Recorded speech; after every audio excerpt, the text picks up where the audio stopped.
Hello, my name is Sonny Star, and here is video number 2 about our move to Mexico. When we came in December to Zihuatanejo, we stayed at a VRBO and was recommended to a realtor here, which is a whole nother story.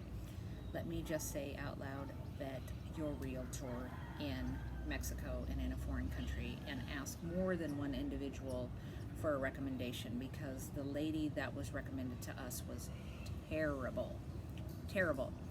And we ended up actually finding an attorney in Zihuatanejo to do all of the contract work and stuff with this realtor who was representing the seller of the property that we were buying. And the realtor kept trying to give us misinformation, and if it weren't for our Mexican attorney, we could have possibly, gotten into a situation that you could have lost money or had things told to you that as an American you just don't know how the system works. In Mexico, it is very, very, very different when you buy a house. You don't have an escrow account. You don't have a down payment that you put with somebody. Everything is done through a notary. And in Zihuatanejo, there is 6 different notaries that you can pick from, and they charge a specific amount. But they are actually the attorneys who do all the settlement on the property. And the property that we decided to buy ended up having a mortgage on it, and so the mortgage has to be paid off before we could go in front of the notary and close and make the house officially ours. So that is a process that takes several months. It is not fast. Once the notary is notified that the mortgage is paid, then it also has to go to a registry for the government, and the government has to register that the mortgage has been satisfied. And then all of those documents go to the notary for a closing. In addition, when you buy a property in Mexico, you do not actually have the property ownership at a bank.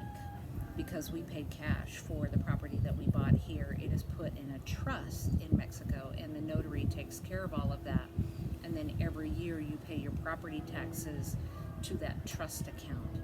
And that's held in the trust until we decide at some point in time if we want to become permanent residents and then own the property outright and not have the trust hold the deed, or whether we just want to leave it in the trust, which for us, it doesn't really make any difference to us whether it's in a trust or whether we own it outright, because we have a trust in the U.S. that everything that we own is in. So if something were to happen to us, it would go to our trust in the U.S. and we would be fine with that.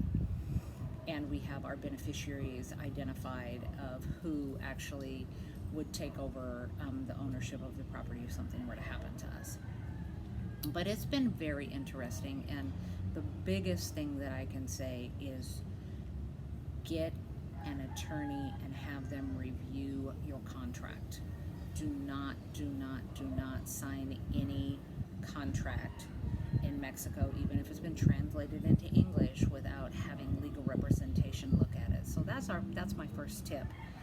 If you're going to move to Mexico, because that really was the best thing that we could have done, and it was well worth the money we paid him, which was not a lot, but it was well worth the money that we paid him in order to make sure that our real estate transaction went smoothly.